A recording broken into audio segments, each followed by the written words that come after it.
इस श्रृंखला में अब मैं परम आदरणीय स्वामी जी से अनुरोध करूंगा, जो कि रामकृष्ण मिशन्स के सचिव हैं और भारतीय संस्कृति के पुरोधा हैं। भारतीय संस्कृति, भारतीय धर्म आज हमसे मार्गदर्शन प्राप्त करके धन्य हो रहे हैं। आप यहाँ आए हैं, हम लोगों का आप सम्मान बढ़ाए हैं। आइए, स्वागत है, बहुत बहुत धन्यवाद। ओम असतो मा सद्गमय तमसो मा ज्योतिर्गमय मृत्योर्मा अमृतगमय। ओम शांति शांति शांति। मंचस्थ विशेष अतिथिवृंद, इस सभागार में उपस्थित भारतवर्ष से आए हुए विद्वद्गण, गत वर्ष ऐसा ही एक सम्मेलन में मुझे आने का शुभ अवसर मिला था। ये विश्व हिंदी परिषद का जो मुख्य उद्देश्य है कि कैसे हम हिंदी भाषा का प्रचार प्रसार कर सकें। हम कहते हैं कि विश्व में हम हिंदी भाषा का प्रचार प्रसार करेंगे, करना चाहिए, लेकिन माफ़ करना, मैं तो यही कहूँगा, पहले हमारे देश में सर्वत्र हिंदी भाषा का प्रचार प्रसार होना चाहिए। ये बहुत ही आवश्यक है। अभी भी हम हमारे देश में सर्वत्र हिंदी भाषा का प्रचार और प्रसार कर नहीं पाए हैं। इसलिए जो कैरिकुलम है, जिसको हम कहते हैं स्कूल, कॉलेज, विश्वविद्यालय में हिंदी भाषा को ऑप्शनल नहीं करके उसको कंपलसरी करना चाहिए, तभी हम हिंदी भाषा को आगे ले जा सकते हैं। लोग जानना चाहते हैं, लोग हिंदी भाषा में इंटरेस्ट रखते हैं। ऐसी बात नहीं है कि नहीं रखते हैं, लेकिन वो इंटरेस्ट हमें और बढ़ाना पड़ेगा। मैं एक घटना का जिक्र करूंगा। मेरी मातृभाषा है बंगला, लेकिन मैं सर्वत्र भारतवर्ष में जहाँ भी प्रवचन करना चाहता हूँ, पहले बंगला में या इंग्लिश में किया करता था। जब मैं यूथ कन्वेंशन, युवा सम्मेलन में गया मुंबई में, और पहले ही हमने अंग्रेजी में बोलना शुरू किया, तब युवाओं ने क्या किया, एक के बारी बारी से स्लिप मेरे पास भेजने लगा, हिंदी में बोलिए, हिंदी में बोलिए, हिंदी में बोलिए। और मैं भी थोड़ा बहुत हिंदी जानता था तब, अभी तो बोलते बोलते थोड़ा सीख गया हूँ, और मैं हिंदी में बोला। और बोलने के बाद जितने भी वहाँ युवा थे वो इतना प्रेरित हो गए, because you have to communicate. आपको तो कम्युनिकेट करना पड़ेगा, छात्र की ओर हो, जिसके भी ओर हो, कैसे आप कम्युनिकेट कर सकते हैं। और हिंदी एक ऐसी भाषा है, खास करके मैं करूँगा भारतवर्ष में, कि हम उसको कम्युनिकेट कर सकते हैं।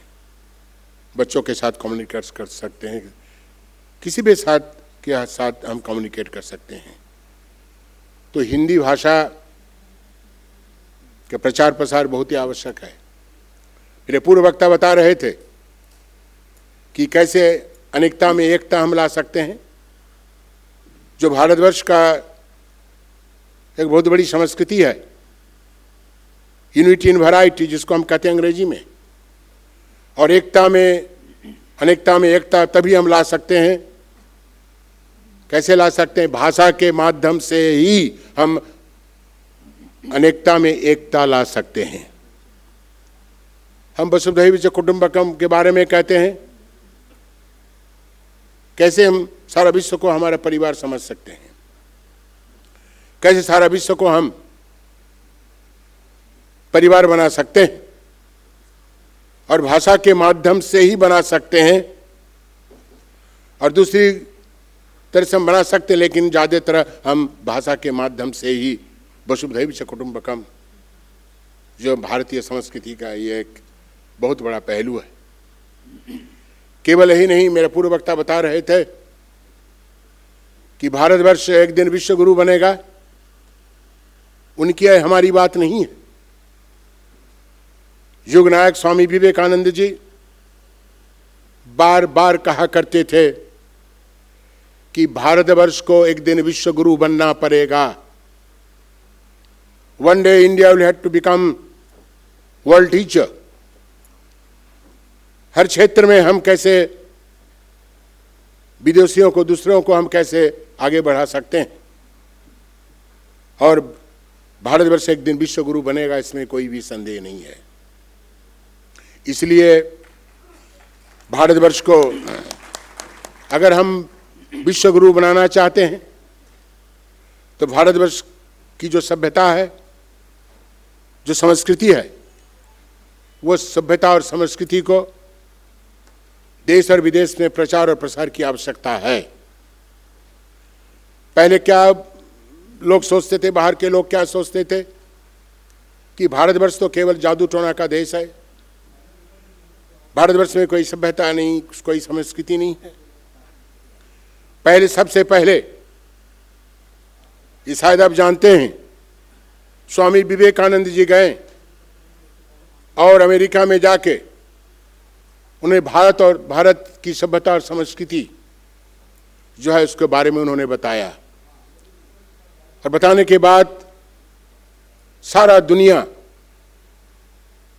स्वामी विवेकानंद जी को बता के गए भारतीय सभ्यता और संस्कृति के बारे में, सब लोग प्रेरित हो गए।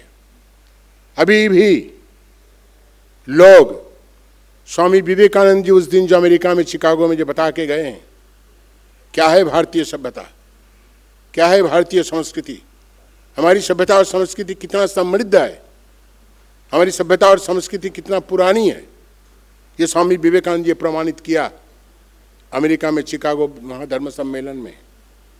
और उसके बाद हम क्या देखते हैं, धीरे धीरे विदेशियों का जो इम्प्रेशन था भारतवर्ष के बारे में कि भारतवर्ष तो केवल जादू टोना का देश है, वहाँ शिक्षा भी नहीं है, शिक्षा है, ये है, भुखमरी है, दारिद्रता है, ये वो सब कुछ। और स्वामी विवेकानंद जी के भाषण के बाद ही, सुनने के बाद ही धीरे धीरे भारतवर्ष के प्रति जो उनका जो भाव था विदेशियों का, वो बदलने लगा। आज मैं भी बहुत विदेश जाता हूँ, मैं देखता हूँ कि विदेश के लोग संस्कृत सीखना चाहते हैं, गीता पढ़ना चाहते हैं, उपनिषद पढ़ना चाहते हैं। मैं 1 महीना पहले मॉस्को गया था, रामकृष्ण मिशन का एक केंद्र है वहाँ, और मैंने देखा, आश्चर्य हो गया कि आश्रम में लोग आते हैं इधर उधर सुनने के लिए नहीं, आते हैं गीता क्या है, उपनिषद क्या है, भारतीय सभ्यता और संस्कृति क्या है, इसको जानने के लिए आते हैं, इसको जानने के लिए आते हैं। मैं भी गया, मैं सोचा था कि मैं स्वामी विवेकानंद के बारे में, रामकृष्ण परमहंसदेव के बारे में बताऊंगा, लेकिन देखा उनका जो इंटरेस्ट है वो है क्या कि भारतीय सभ्यता, भारतीय शास्त्र, सनातन हिंदू धर्म के बारे में वो जानना चाहते हैं। तो मैं यही कहूँगा कि हम सबको प्रयत्न करना पड़ेगा कि हम कैसे आगे बढ़ सकते हैं, और हिंदी भाषा को हम कैसे विश्व हिंदी भाषा या विश्व भाषा का दर्जा दिला सकते हैं, इसके लिए आप सबको प्रयत्न करना पड़ेगा। और मैं यही कहूँगा कि कोई काम हम शुरू करते हैं, योजना शुरू करते हैं, एक कहावत है अंग्रेजी में, चैरिटी बिगिन्स एट होम। पहले यहीं से हमको शुरुआत करना पड़ेगा, स्कूल से शुरुआत करना पड़ेगा, कॉलेज से शुरुआत करना पड़ेगा, विश्वविद्यालय से शुरू करना पड़ेगा, तभी हम देश और विदेश में हिंदी भाषा का प्रचार और प्रसार कर सकूँगा।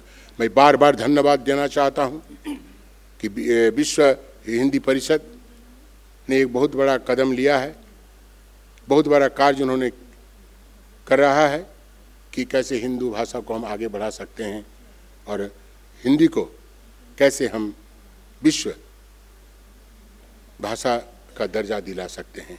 इतना ही कहकर मैं विराम देता हूँ, मेरी वाणी को विराम देता हूँ। और मैं कभी भी प्रवचन में जाता हूँ तब मैं समाप्त करने के पहले मैं यही कहता हूँ, सर्वे भवन्तु सुखिनः सर्वे सन्तु निरामया। सब सुखी रहे, सब स्वस्थ रहे। इतना ही कहकर मैं वाणी को विराम देता हूँ। नमस्कार, धन्यवाद।